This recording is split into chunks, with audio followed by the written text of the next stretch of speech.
오늘 함께 보실 하나님의 말씀은 신약성경 요한계시록 2장 8절에서 11절까지 말씀입니다.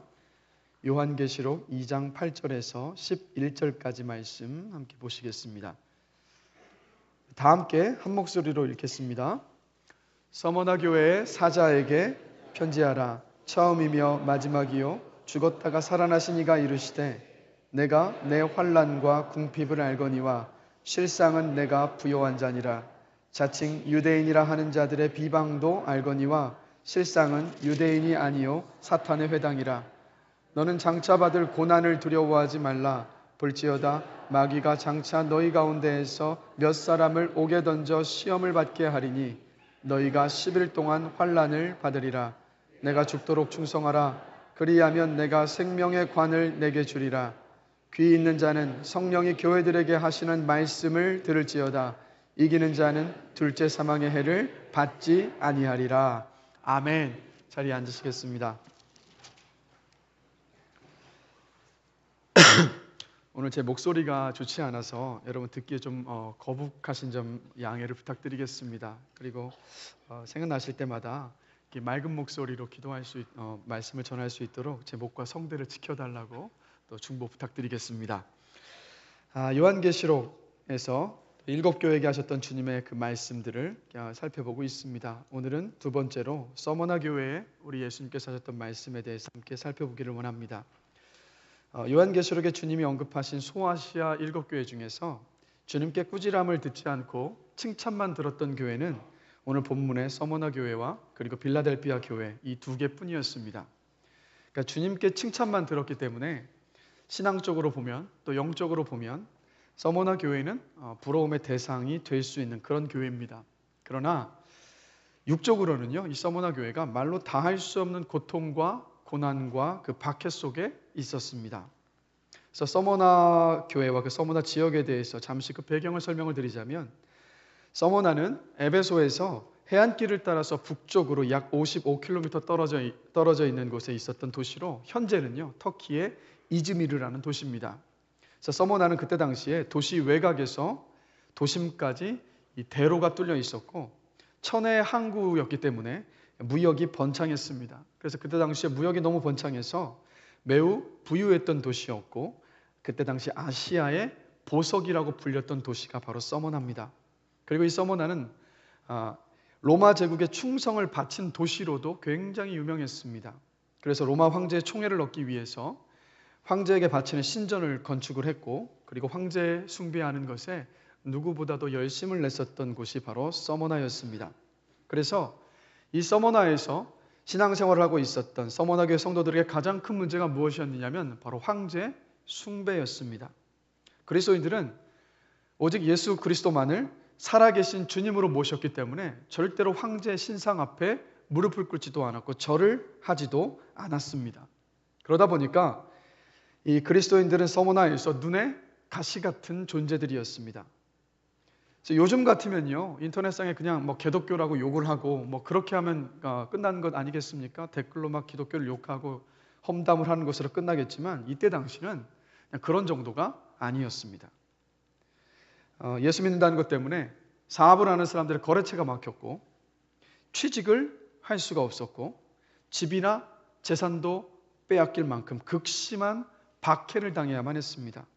그래서 서머나 교회 성도들은 서머나 도시는 너무나도 부유했지만 서머나 교회 성도들은 궁핍했습니다. 그리고 설상가상으로 오늘 본문의 9절을 보면 그곳에 있었던 유대인들, 바울이 복음을 전할 때마다 방해에 있었던 그 유대인들이 서머나에서도 역시 그리스도인들에 대한 악한 소문을 퍼뜨려서 서머나 교회 성도들은 그 주변의 사람들에게 오해받고 지탄을 받았습니다. 경제적으로도 궁핍해서 너무 괴롭고 힘들었는데 이런 어떤 말로도 비판을 받고 또 오해와 지탄을 받다 보니까 그 마음의 상처가 얼마나 깊었겠습니까?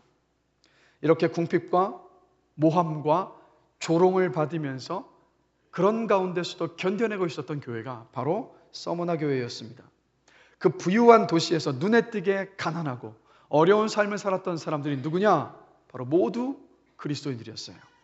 그래서 여러분 외적으로 보면 서머나 교회는요 부러움을 살 만한 것이 하나도 없었습니다. 그러나 놀라운 것은 예수님은 이런 서머나 교회를 오늘 9절 말씀을 보시면 9절 상반절을 보시면 이들을 칭찬하고 계시다라는 거예요. 9절 상반절 말씀을 한 목소리로 한번 읽어보겠습니다. 내가 내 환난과 궁핍을 알거니와 실상은 내가 부요한 자니라. 내가 내 환난과 궁핍을 알거니와 실상은 부요한 자니라. 이게 무슨 말이겠습니까? 온 세상 사람들은 서머나 교회 성도들을 손가락질하고 비난했습니다. 극심한 궁핍 가운데 있었던 서머나 교회의 성도들을 향하여서 주님이 지금 뭐라고 말씀하고 계시는 거냐면 너희들은 절대로 가난하지 않다. 너희들이야말로 정말로 부요한 인생이다 라고 지금 이들을 칭찬하고 계신 거예요. 그럼 한 가지 질문이 듭니다. 도대체 주님께서 칭찬하신 너희는 부요한 자다라고 했을 때 이 부요하다라는 것이 도대체 어떤 의미일까요? 야고보서 2장 5절 말씀을 한번 보시겠습니다. 한 목소리로 읽겠습니다. 내 사랑하는 형제들아 들을지어다. 하나님이 세상에서 가난한 자를 택하사 믿음에 부요하게 하시고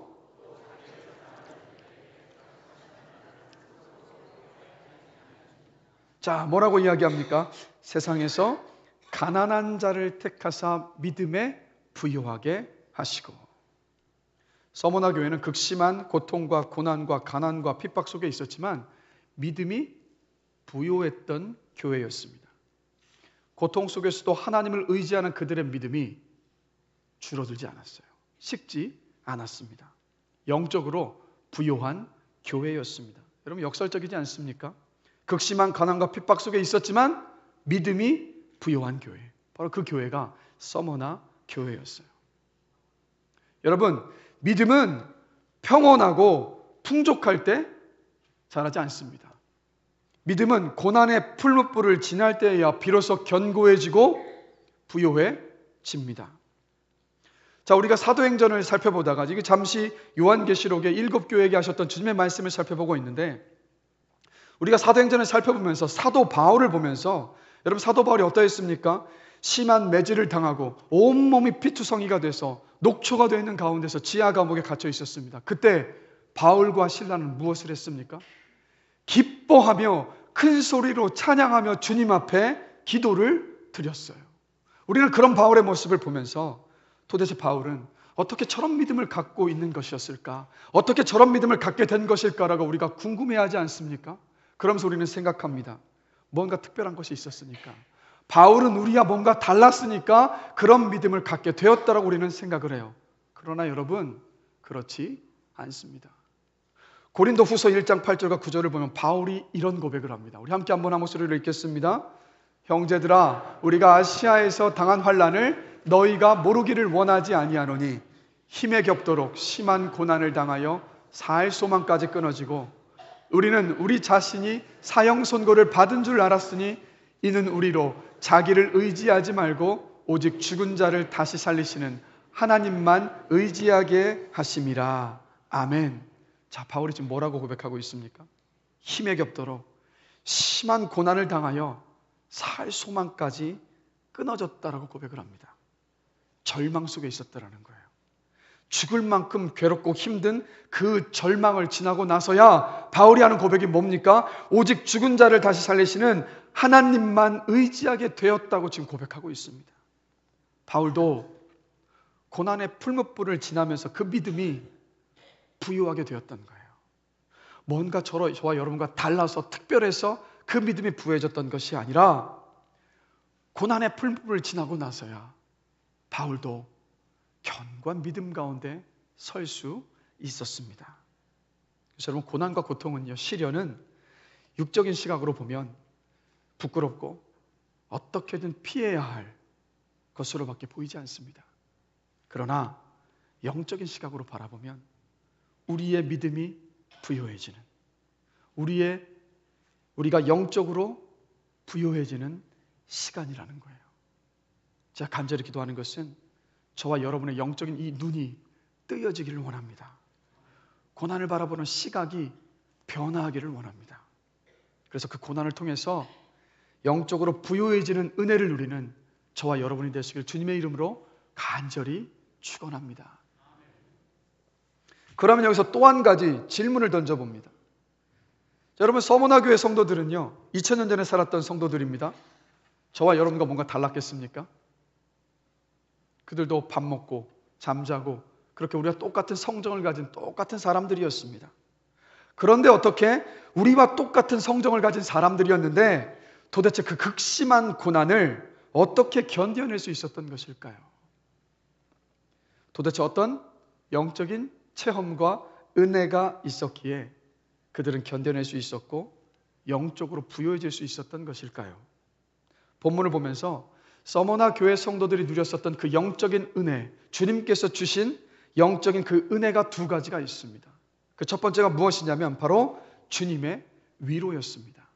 자, 9절 상반절 말씀을 다시 한번 보실까요? 함께 읽겠습니다. 내가 내 환난과 궁핍을 알거니와. 주님이 뭐라고 말씀하십니까? 내가 너의 환난과 궁핍을 안다. 이 안다라는 말은요, 그냥 우리가 흔히 생각하는 그냥 지식적으로 안다? 이런 의미가 아닙니다. 자, 히브리서 4장 15절 말씀을 보시면 그 의미를 우리가 더 잘 알 수 있는데, 우리가 지금 가지고 있는 성경 개역개정보다 그 전에 썼던 개역성경이 그 의미를 더 잘 담고 있어서 우리 개역성경으로 한 목소리 한번 읽어보겠습니다. 우리에게 있는 대제사장은 우리 연약함을 체휼하지 아니하시는 자가 아니요 모든 일에 우리와 한결같이 시험을 받은 자로되 죄는 없으시니라. 자, 뭐라고 말씀합니까? 우리 주님은 우리의 연약함을 체휼하십니다. 이 체휼하다는 뜻은 무엇이냐면 우리의 처지를 깊이 이해하시고 고난 속에 있는 저와 여러분들을 불쌍히 여기신다라는 거예요. 왜요? 우리 주님은 그 십자가 위에서 우리가 인생을 살아가면서 겪는 모든 고통, 슬픔, 낙심, 좌절, 외로움, 배신감, 두려움, 심지어는 주님 앞에 버려지는 것 같은 그 절망을 그 십자가 위에서 다 경험하셨습니다. 그래서 그 주님은 서머나 교회 성도들이 겪고 있었던 극심한 궁핍과 박해 그리고 고통을 전인격적으로 다 알고 이해하고 계셨던 거예요. 그래서 여러분 생각해 보십시오. 그 박해 속에 있었습니다.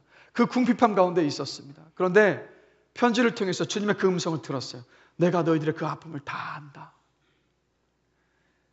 이 말씀이 서머나 교회 성도들에게 얼마나 큰 위로가 되었겠습니까? 여러분, 이 시대를 살아가면서 이런저런 고통과 아픔과 슬픔 속에 계시는 분들이 많습니다. 이 자리에도 그런 분들이 많이 계세요. 다른 어떤 위로보다도 주님의 이 위로의 말씀이 전해지기를 주님의 이름으로 간절히 기도합니다. 주님께서 이렇게 말씀하십니다. 내가 너 힘든 것, 네가 수고하는 것 다 안다. 여러분, 사람들이 알아주지 않아도 우리 주님은 알고 계십니다. 그 안에서 깊은 위로를 받게 되시기를 주님의 이름으로 간절히 기도합니다. 제가 언젠가 금요성령 기도회에서 말씀을 전하고 기도회를 인도하고 나서 앞에 강단 앞에 또 무릎을 꿇었습니다. 그날따라 참 지치고 또 힘에 부치고 두려웠어요. 그래서 무릎을 꿇었지만 기도가 나오지 않더라고요. 그래서 그냥 이렇게 말을 했습니다. 아, 누가 오늘 나를 위해서 기도해 주었으면 좋겠다. 그런 마음으로 무릎 꿇고 있다가 일어서서 집으로 돌아왔습니다. 다음 날 어떤 성도님께 문자를 받았습니다. 하시는 말씀이 어제 목사님의 무릎 꿇고 계시는 그 뒷모습을 보면서 기도가 나와서 한참을 목사님을 위해 기도했습니다 하시는 거예요. 그 순간 그 일이 전 다른 것으로 들리지 않았습니다. 주님의 음성으로 들리더라고요. 이렇게 말씀하시는 것 같더라고요. 얘야, 너 힘드는 것, 애쓰는 거 내가 다 안다. 힘내라. 아, 그 주님의 위로로 받고 나니까 이 새 힘이 또 솟구치더라고요. 그래서 다시 일어서서 또 이 목회를 또 감당하게 하시더라고요. 여러분, 사람의 위로 잠시 잠깐입니다. 그러나 주님의 위로는 깊어서 우리를 다시 일으켜 세웁니다. 주님의 이 깊은 위로가 여러분의 삶 가운데서 충만하게 채워지고 경험되어지시기를, 다른 데서 위로 찾지 않고 주님의 위로를 구하시면서 주님께서 주시는 그 깊은 위로를 받으신 여러분 되시기를 주님의 이름으로 간절히 축원합니다. 그런가 하면 두 번째로 서머나 교회에게 주님께서 주신 그 은혜, 두 번째 은혜가 무엇인지 아십니까? 주님이 그들을 인정해 주셨어요. 그 부유한 도시 서머나에서 말씀드렸죠? 서머나 교회 성도들이 가장 가난했습니다. 세상의 손가락질과 모함을 받았습니다. 여러분 주변의 사람들이 이렇게 이야기하지 않겠습니까? 너희가 믿는 예수 도대체 지금 뭐 하고 있느냐? 너희가 믿고 있는 그 예수가 너희를 지금 버린 것 아니냐? 그렇게 조롱하지 않았겠습니까? 그런 이야기를 들을 때마다, 그런 삿대질을 받을 때마다 얼마나 비참하고 위축되고 스스로를 초라하게 여겼겠습니까? 그런데 이런 서머나 교회를 향해서 주님이 말씀하시는 거예요. 내가 내 환난과 궁핍을 알거니와 실상은 너희가 부요한 자다. 세상은 그들을 조롱하고 무시했지만 주님은 그들을 인정하셨습니다. 무엇을 인정하셨느냐고요? 그들의 믿음을 인정하셨습니다. 여러분, 이 세상을 살아가면서 사람들에게 믿음 대단해 받는 그 인정? 여러분, 그 인정이 진짜가 아닙니다. 주님 앞에 서서 우리 주님께 네 믿음이 진짜였다, 네 믿음이 부요했다, 그 인정이 진짜 인정받는 거예요. 여러분, 이 세상을 살아가시면서 사람의 평가와 인정에 목매지 마십시오. 사람의 평가와 인정에 목매기 시작하면 그때부터 우리는 변질되는 거고, 그때부터 우리는 타락하기 시작하는 거예요. 사람의 평가에 목마르는 것이 아니라 주님께 받을 인정을 바라보시면서 중심을 잡고 그 믿음을 지켜나가시는 저와 여러분 되기를 주님의 이름으로 간절히 기도합니다. 주님 앞에 섰을 때 인정받는 여러분 되시기를 주님의 이름으로 축복합니다. 여러분 생각해 보십시오. 세상의 조롱을 다 받아서 이 믿음이 아닌 것 같아, 우리가 뭔가 잘못하고 있는 것 같아 라고 느꼈었던 서머나 교회 성도들, 그런데 주님께서 하시는 그 말씀을 받아들었어요. 너희의 믿음이 진짜다, 너희의 믿음이 부요하다. 여러분 그 교회 성도들이 어떻겠습니까? 저는 상상해 본 거예요. 얼마나 기뻐했을까. 그 편지를 받아들고 그 말씀을 받아들고 아마도 서로 부둥켜 울면서, 기뻐하며 울면서 서로를 격려했을 거예요. 주님이 우리를 알아주신대, 주님이 우리 믿음이 진짜래. 아마 눈물을 흘리면서 주님 앞에 감사의 기도와 찬양을 올려드리지 않았겠습니까? 우리 교회가 이런 서머나 교회 같이 되기를 원합니다. 생각만 해도 너무 감격스럽지 않습니까? 우리 교회에도요, 고난 속에서, 그 힘든 상황 속에서 꿈쩍도 하지 않는 것 같아 보이는 절망적인 상황 가운데서도 믿음 포기하지 않고, 믿음 버리지 않고 예배의 자리를 지키시고 하염없이 눈물로 기도하시는 많은 성도님들이 계십니다. 사람들은요, 그 처지와 상황을 보면서 판단할 수 있습니다. 그러나 주님은 그 중심을 보고 계십니다.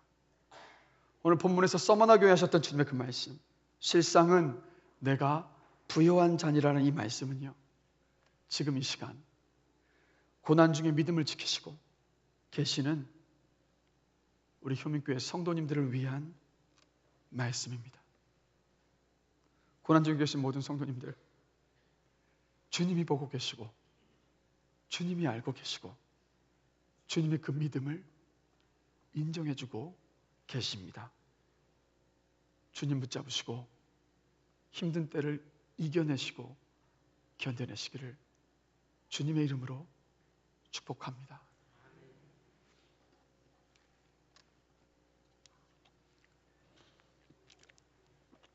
이렇게 주님이 위로해 주시고 인정해 주시는 은혜로 서머나 교회 성도들이 믿음을 지킬 수 있었습니다. 그런데요, 주님이 이렇게 말씀하고 계세요. 이 고난이 계속될 거라고. 10절 말씀 우리 한 목소리 한번 읽겠습니다.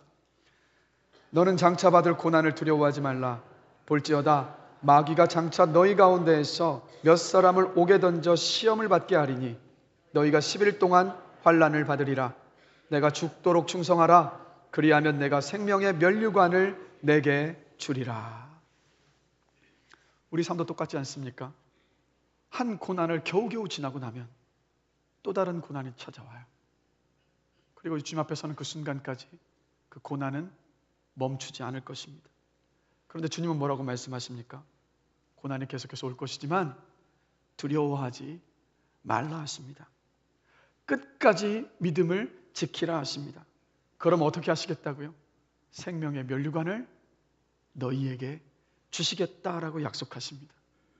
11절 말씀도 같은 것을 이야기하고 있어요. 11절 말씀도 함께 한 목소리로 읽겠습니다. 귀 있는 자는 성령이 교회들에게 하시는 말씀을 들을지어다. 이기는 자는 둘째 사망의 해를 받지 아니하리라. 아멘.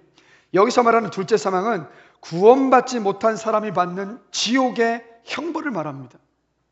여러분, 우리가 다가오는 고난을 견뎌내서 우리의 신앙이, 우리의 믿음이 진실하다는 것이 입증되면 둘째 사망, 즉 지옥을 면하고 생명의 면류관, 곧 천국에 들어가게 될 것이다 라고 주님께서 말씀하고 계신 거예요. 여러분, 우리의 주님께서 믿음의 경주의 그 결승선에서 생명의 면류관을 들고 기다리고 계십니다. 그리고 우리가 그 믿음의 싸움을, 선한 믿음의 싸움을 다 싸워서 우리의 믿음을 지키고 우리의 믿음이 순전하고 변함이 없었음을 보여주었을 때, 증명하였을 때 그 끝에서 주님께서 잘했다 착하고 충성된 종아 하시면서 저와 여러분에게 생명의 면류관을 씌워주시면서 꽉 끌어안아 주실 것이다라는 거예요. 제가 간절히 원하는 것은 믿음을 지키고 믿음을 지키기 위해서 싸워나가는 것이 너무도 힘든 시대 속에서 우리가 살아가고 있습니다. 그러나 제가 간절히 원하는 것은 저와 여러분들이 믿음을 끝까지 지켜서 생명의 면류관을 주님께 받는 저와 여러분 되시기를 주님의 이름으로 간절히 축원합니다. 그게 우리 인생의 궁극적인 마지막 아니겠습니까? 그때부터 우리의 영원이 시작되는 것 아니겠습니까? 그런데 여러분, 견뎌내라고, 끝까지 충성하라고 주님께서 말씀하시는데, 두려워하지 말라고 하시는데, 솔직하게 고통과 고난 다가오지 않았으면 좋겠습니다. 고통과 고난 다가오시면 좋겠다는 분 계십니까? 혹시 한 분도 고통과 고난이 다가오는 것 원치 않으실 거예요. 고통과 고난은요, 생각만 해도 두렵지 않습니까? 그런데 주님은 두려워하지 말래요. 고난은 분명히 올 거라고 말씀하시는데 주님은 두려워하지 말라고 말씀하십니다. 도대체 왜 주님은 두려워하지 말라고 말씀하시는 걸까요? 오늘 본문 속에 주님께서 다가오는 고난을 두려워하지 말고 끝까지 충성되이 믿음을 지키라고 하셨던 이유가 세 가지가 있습니다. 첫 번째는 고난과 고통은 여러분 주님의 손 아래에 있습니다. 자, 오늘 본문 2장 8절 말씀 한 목소리로 한번 읽어보겠습니다. 함께 읽겠습니다. 서머나 교회 사자에게 편지하라. 마지막이요 죽었다가 살아나신 이가 이르시되. 자, 보십시오. 에베소 교회에게 주님께서 말씀하실 때 뭐라고 말씀하셨냐면 오른손에 있는 7뼈를 붙잡고 7 금촛대 사이를 거니시는 이가 이르시되, 교회의 주관자가 되시는 분이심을 나타내셨는데 극심한 고난 가운데 있었던 서머나 교회를 향해서 뭐라고 말씀하시냐면 처음이요 마지막이요 죽었다가 살아나신 이가 말씀하신다라고 하십니다. 이게 무슨 뜻이겠습니까? 우리 주님은 처음이요 마지막이십니다. 무슨 뜻이냐? 모든 것의 시작과 마지막이 되신 분이 바로 예수 그리스도이십니다. 고난의 시작도 주님 아래 있고 고난을 통과하는 그 시간도 주님 아래 있고 고난의 끝도 주님 아래에 있다라는 거예요. 모든 고난을 주님께서 주관하고 계시다라는 말씀입니다. 그리고 또 뭐라고 말합니까? 죽었다가 살아나신 이가 이르시되. 우리 주님은 죽었다가 살아나셨습니다. 여러분, 인생 가운데서 가장 두려운 고난이 무엇입니까? 바로 죽음 아닙니까? 그런데 그 주님이 죽음의 고통까지도 이겨내셨다라는 거예요. 주님은 지금 이 순간 저와 여러분들이 당하고 있는 그 고난도 아시고 앞으로 다가올 시련과 고난과 고통도 이미 다 알고 계십니다. 그 고난과 시련과 고통을 우리 주님께서 주관하고 계십니다. 그래서 주님께서 10절에서 말씀하시는 거예요. 다시 10절 말씀 한 목소리로 읽겠습니다. 너는 장차 받을 고난을 두려워하지 말라. 볼지어다 마귀가 장차 너희 가운데에서 몇 사람을 옥에 던져 시험을 받게 하리니 너희가 10일 동안 환난을 받으리라. 내가 죽도록 충성하라. 그리하면 내가 생명의 관을 내게 주리라. 이 본문을 보면 마귀는요, 고난과 시련과 시험으로 저와 여러분의 믿음을 버리게 하려 합니다. 그러나 우리 주님은 마귀의 그 고난과 시험 가운데에서 우리를 지키시고 우리를 연단하시면서 우리의 믿음을 부유하게 만들어가고 계시다라는 거예요. 베드로전서 1장 5절에서 이렇게 말씀하십니다. 우리 힘차게 한번 읽어보겠습니다. 너희는 말세에 나타나기로 예비하신 구원을 얻기 위하여 믿음으로 말미암아 하나님의 능력으로 보호하심을 받았느니라. 아멘. 지금 뭐라고 말씀하십니까? 말세에 나타나기로 예비하신 구원을 얻기 위해서 지금 이 순간 믿음으로 말미암아 하나님의 능력으로 저와 여러분들을 보호하고 지키고 계십니다. 그리고 또 이어서 베드로전서 1장 7절에서 이렇게 말씀하세요. 함께 한 목소리로 읽겠습니다. 너희 믿음의 확실함은 불로 연단하여질 없어질 금보다 더 귀하여 예수 그리스도께서 나타나실 때 칭찬과 영광과 존귀를 얻게 할 것이니라. 아멘. 믿음을 지키게 하셔서 칭찬과 존귀와 영광을 얻을 그 자리에까지 우리들을 세우실 것이다라고 주님께서 약속하고 계신 거예요. 고통과 고난이 다가오면 우리는 고통스러운 그 현재에만 온통 시선을 다 빼앗겨 버립니다. 그런데 우리 다 알아요. 고통당하는 현실에만 몰두하기 시작하면 우리는 절대로 고통을, 고난을, 시련을 이겨낼 수 없습니다. 주님이 말씀하고 계신 게 뭐겠습니까? 고통과 고난과 시련을 지나갈 때 그 시선을 지금이 아니라 생명의 멸관을 받을 그때, 주님 앞에 칭찬과 영광과 존귀를 얻게 될 그때, 우리의 믿음이 고난을 통과해서 더 견고해질 그때를 바라보라고 지금 주님께서 말씀하십니다. 그래서 고통과 고난의 때를 지나가고 계십니까? 지금을 바라보지 마시고 주님을, 그 영원을 바라보게 되시기를 주님의 이름으로 간절히 기도합니다. 그리고 또 그 고통과 고난과 시련을 주관하신 주님이 뭐라고 말씀을 하고 계시냐면 너희가 10일 동안 환난을 받으리라 라고 말씀을 하세요. 왜 하필이면 10일이었을까요? 많은 성경학자들은 이 10일이 다니엘과 세 친구들이 받았었던 10일간의 시험이라고 봅니다. 자, 다니엘서 1장 12절에서 15절 말씀을 우리 한 목소리로 한번 읽어보겠습니다. 함께 읽습니다. 청하오매 당신의 종들을 열흘 동안 시험하여 채식을 주어 먹게 하고 물을 주어 마시게 한 후에 당신 앞에서 우리의 얼굴과 왕의 음식을 먹는 소년들의 얼굴을 비교하여 보아서 당신이 보는 대로 종들에게 행하소서 하매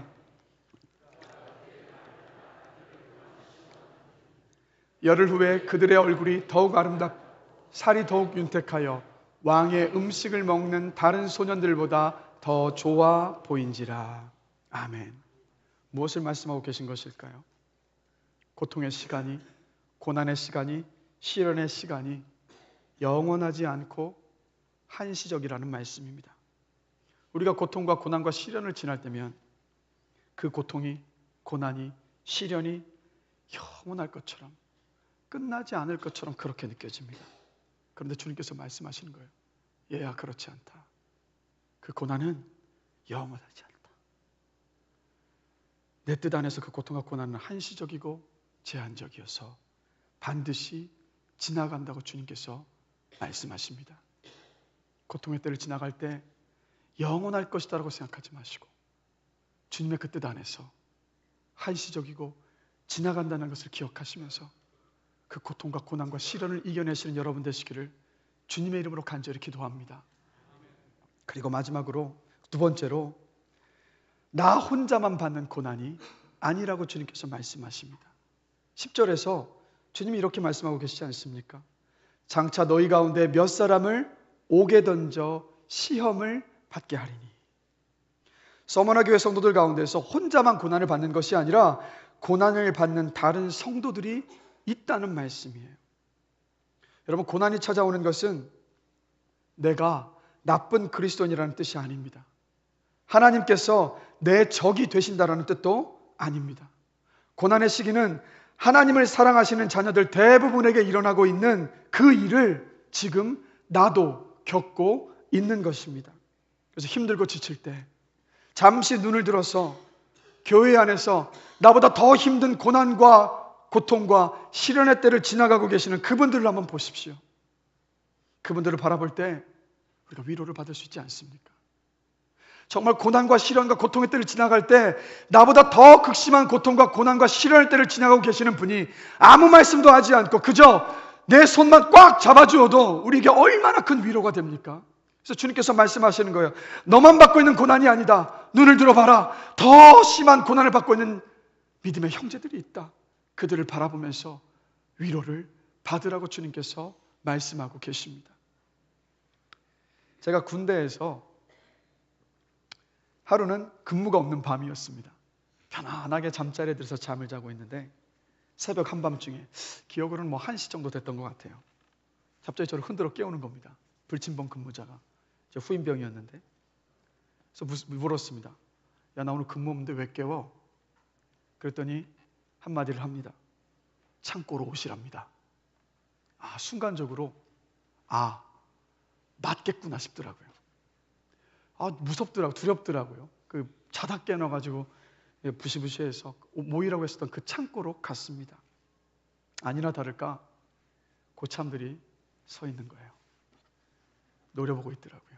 당장이라도 달려들 것 같은 기세로. 심장이 뛰기 시작하더라고요. 너무 무서웠습니다. 그런데 순간 옆을 보니까요, 저 혼자만 있는 게 아니더라고요. 제 동기들 4명이 저하고 같이 서 있었습니다. 그러고 나니까 두렵지만은 않더라고요. 나만 맞는 게 아니구나. 나만 받는 고통이 아니구나.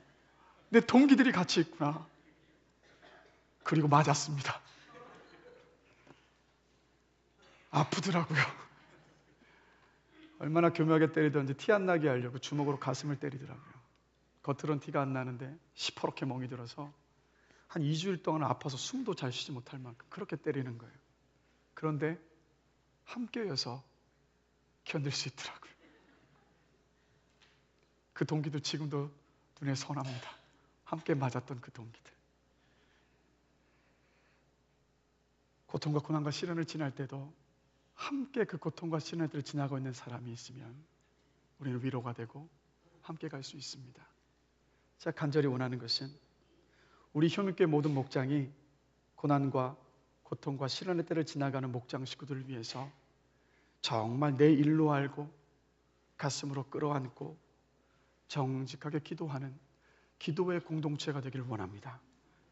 함께 울면서 주님께 맡기며 기도하는 것보다 더 큰 위로하심이 이 세상 어디에 있겠습니까?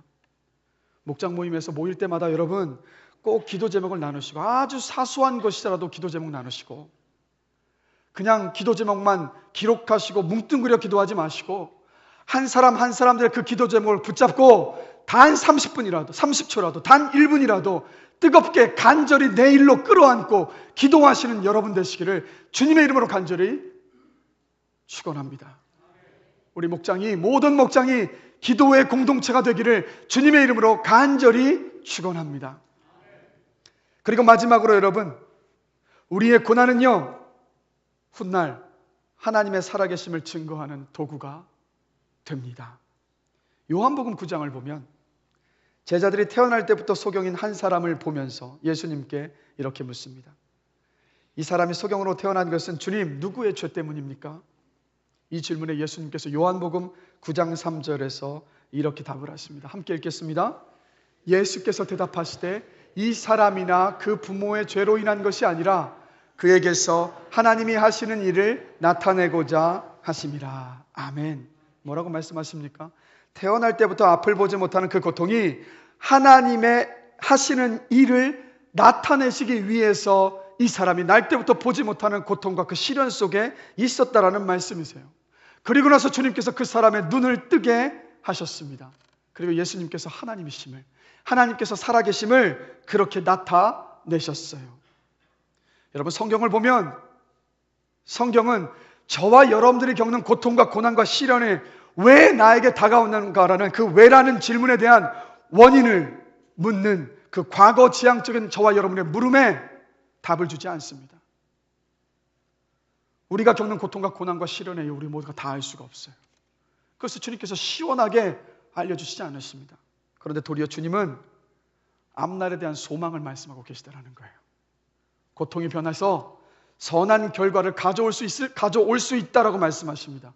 하나님의 살아계심을 너가 통과하는 그 고난과 시련과 고통을 통하여서 증거하게 될 것이다라고 도리어 주님은 그 소망의 때를, 그 미래의 소망을 말씀하고 계시다라는 거예요.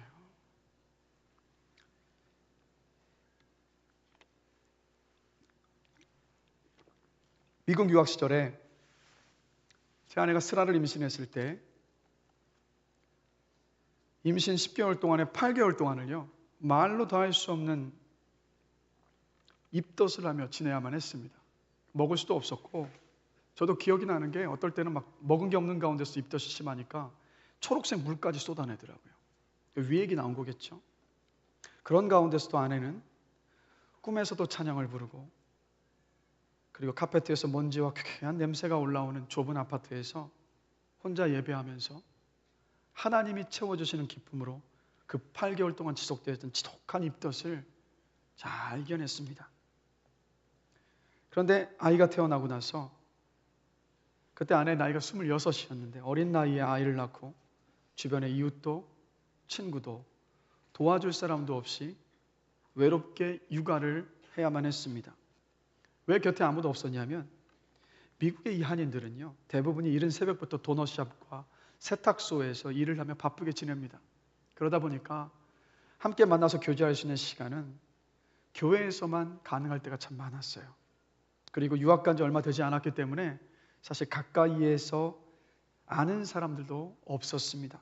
친지들도 자신들의 삶이 바빴기 때문에 함께 만나는 것이 사실 여의치 않았습니다.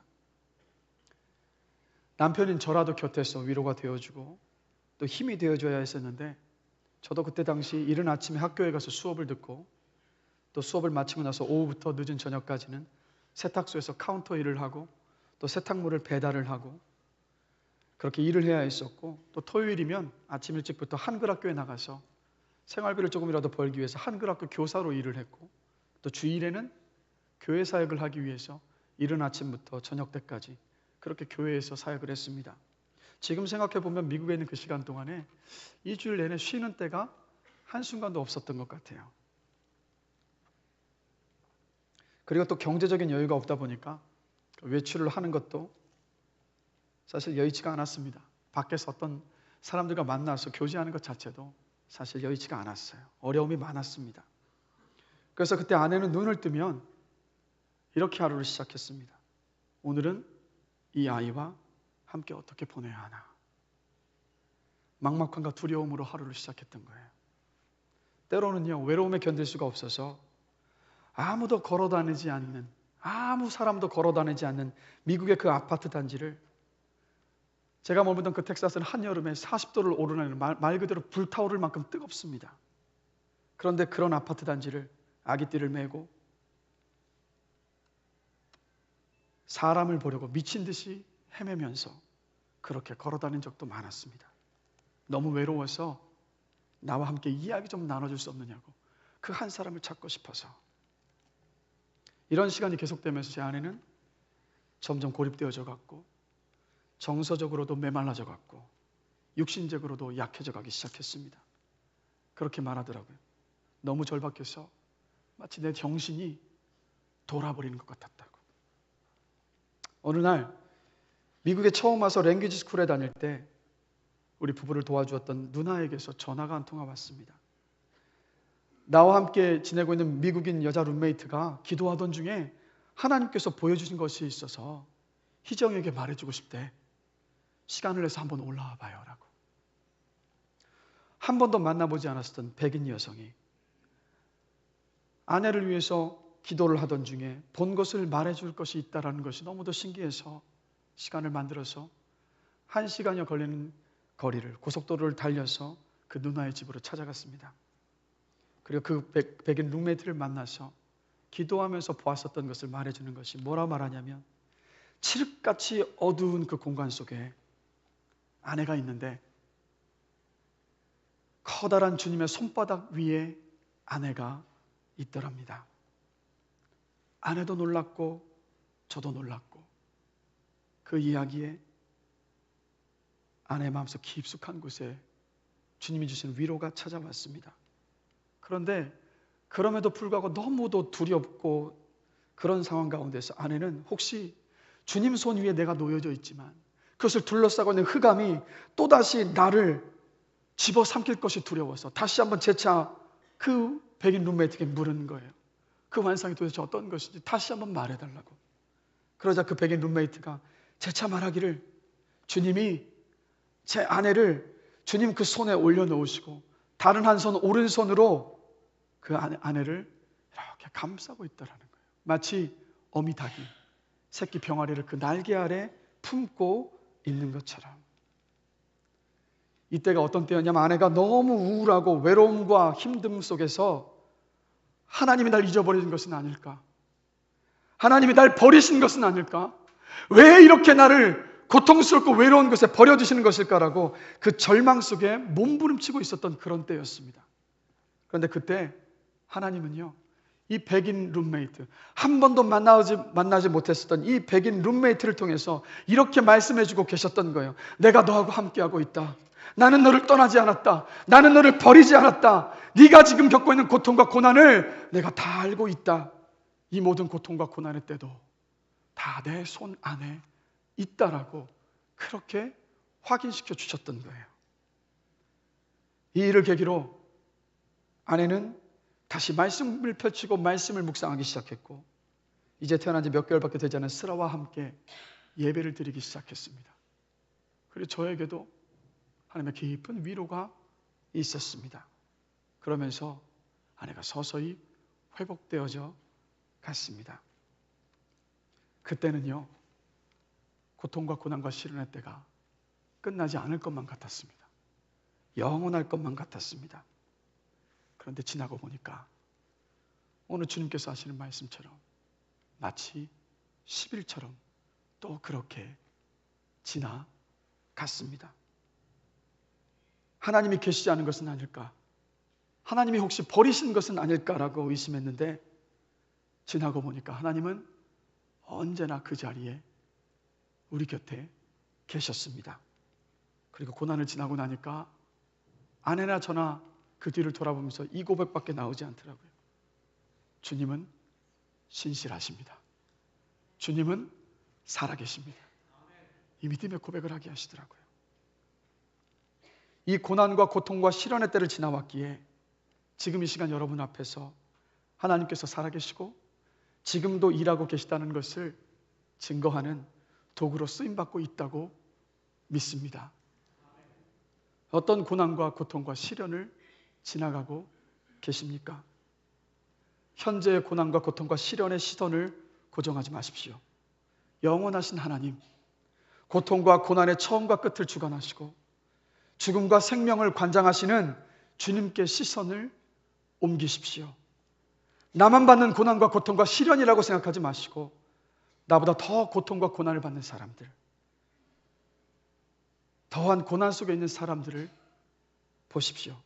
그리고 이 고난과 고통과 시련을 지나게 하셔서 하나님께서 살아계시다는 것을 증명하는 도구로 쓰임받게 될 그때를 소망으로 붙잡으십시오. 우리의 기도가 주님, 이 고난을 내게서 물리쳐 주시옵소서가 아니라 주여, 이 고난을 견뎌낼 수 있는 힘을 주시옵소서로 변화가 되어져서 저와 여러분들의 믿음이 부요해지는, 영적으로 부요해서 주님의 살아계심을 증명하고 주님 앞에 인정받는 저와 여러분이 되는 은혜가 있기를 주님의 이름으로 간절히 축원합니다. 이 시간 들었던 말씀 함께 생각하시면서 찬양하고 싶은데 오늘 제가 전하는 그 말씀의 모든 내용들이 이 찬송가 한 곡에 다 담겨 있더라고요. 왜 나만 겪는 고난이냐고 라는 찬송입니다. 오래된 찬양이죠. 들었던 말씀 생각하시면서 함께 이 찬양을 부르기를 원합니다. 함께 찬양하겠습니다. 왜 나만 겪는 고난이냐고. 왜 나만 겪는 고난이냐고 불평하지 마세요.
하나님 아버지, 주님 현재 고난에만 시선을 두지 않고 고난의 처음과 끝을 주관하시는, 죽음과 생명을 관장하시는 주님께 시선을 옮기기를 원합니다. 주님의 위로하심과 주님의 인정하심으로 고난을 견뎌낼 수 있는 힘을 주셔서 우리의 믿음이 부유하게 하여 주십시오. 고난을 지나서 하나님이 살아계시다는 것을 증명하는 저의 인생이 되기를 원합니다. 또한 주님, 지금 고난을 통과하고 있는 우리 성도님들을 위로하여 주시옵소서.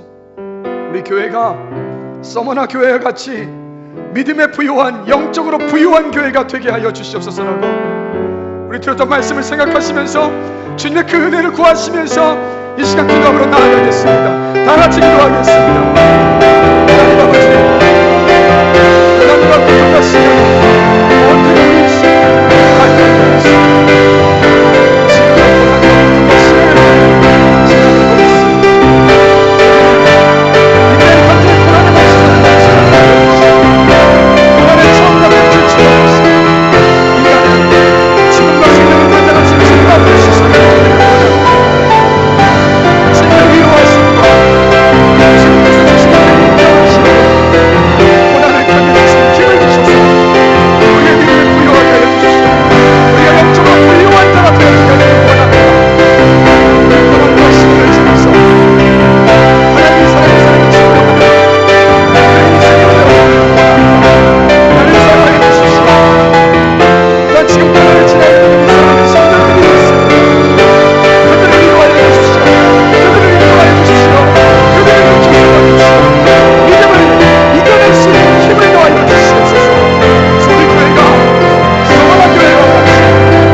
하나님, 고난과 고통과 시련은 항상 우리 곁에 있습니다. 지금도 고통과 고난과 시련의 그때를 지나가고 있습니다. 주님, 솔직히 힘듭니다. 영원할 것만 같습니다. 끝이 없을 것만 같습니다. 때로는 주님께서 나를 버리신 것만 같을 때도 있습니다. 주님, 우리의 시선이 현재의 고통과 고난에만 머물지 않게 하여 주시고, 우리를 끝까지 포기하지도 않으시고 버리지도 않겠다 하셨던 고난의 처음과 끝이 되시는 주님, 죽음과 생명을 관장하시는 그 주님께 시선을 옮기게 하여 주시옵소서.